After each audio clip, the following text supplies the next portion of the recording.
تو میرے خیال میں آزادی کے بعد یہ پہلی دفعہ ہے کہ 10 سال کے بعد الیکشن ہوئے.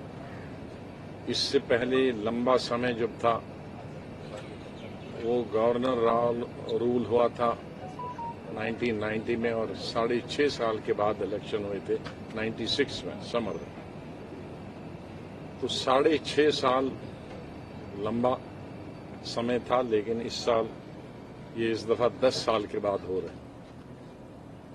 تو پورا دیش، پورا میڈیا، اور میڈیا سے زیادہ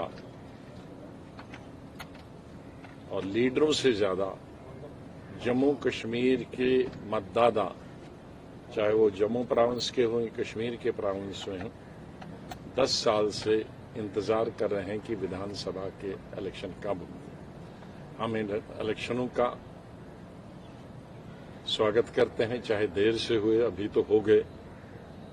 الیکشن کمیشن کا، گورنمنٹ کا، سب کا بہت بہت شکریہ. اور ہمیں پوری آشا ہے کہ الیکشن فری اور فیئر ہوں گے.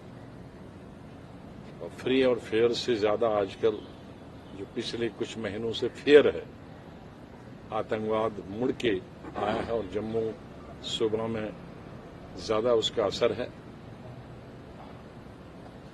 تو فری اور فیئر الیکشن کے ساتھ ساتھ ہمیں پوری آشا ہے کہ سیکیورٹی کا بندوبست، ووٹرز کا، لیڈرز کا، الیکشن لڑنے والے لوگوں کا، کمپین کرنے والے لوگوں کے پوری سرکشا کا دھیان رکھا جائے. جس طرح کہ پارلیمنٹ میں الیکشن بہت اچھے ہوئے پورے دیش میں اور جموں کشمیر میں بھی.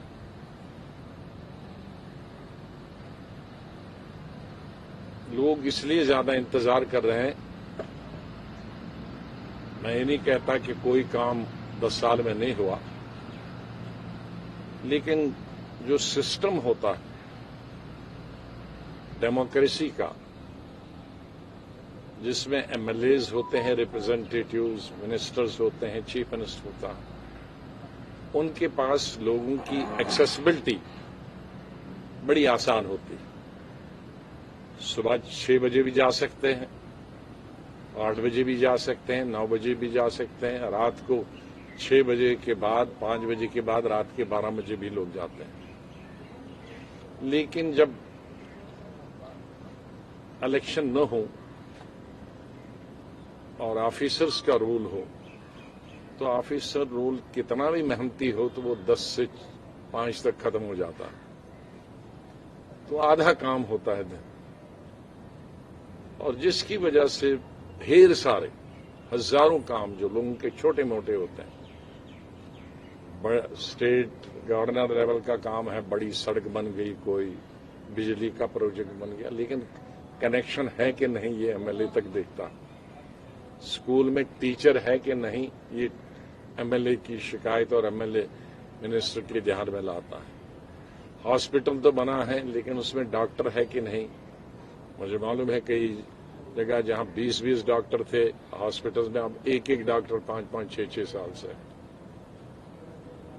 لیکن کیونکہ کوئی سننے والا نہیں ہے یا ان دور دراز علاقوں میں کوئی پہنچنے والا نہیں ہے، اس کا سمادھان نکالنے والا کوئی نہیں. اس لیے لوگوں کو جو 10 سال سے تکلیف ہوئی ہے وہ دور ہو جائے گی اس الیکشن کے بعد. اور ایک الیکشن کمیشن نے ایک اچھا کام کیا ہے کہ پہلے جو 8 فیزز ہوتے تھے اور 2-3 مہینے چلتا تھا الیکشن، کمپین کرنے والے بھی اور لیڈرز بھی تب تک کے چور ہو جاتے تھے، اس الیکشن کا فائدہ ہی نہیں ہوتا تھا. اب اس کو بہت گھٹا کے 1/3 تقریباً سمے میں ختم کر دیا. تو یہی ہمیں بہت خوشی ہے. سوال یہ نہیں ہے کہ کون پارٹی حکومت بناتا ہے، کون سیٹیں کتنی لڑتا ہے، یہ اتنا ضروری نہیں ہے. اس وقت ضروری جو 10 سال کے بعد ہے، یہ زیادہ ضروری ہے کہ لوگوں کو اپنی مرضی سے اپنا پرتیندھی، اپنا نمائندہ چننے کا اوسر ملا ہے، تاکہ یہ نہیں کہیں گے کہ دلی سے اس کو بٹھایا، اس سے بٹھایا. جو بھی بیٹھے گا تو وہ لوگوں کی مرضی سے بیٹھے. اب یہ لوگوں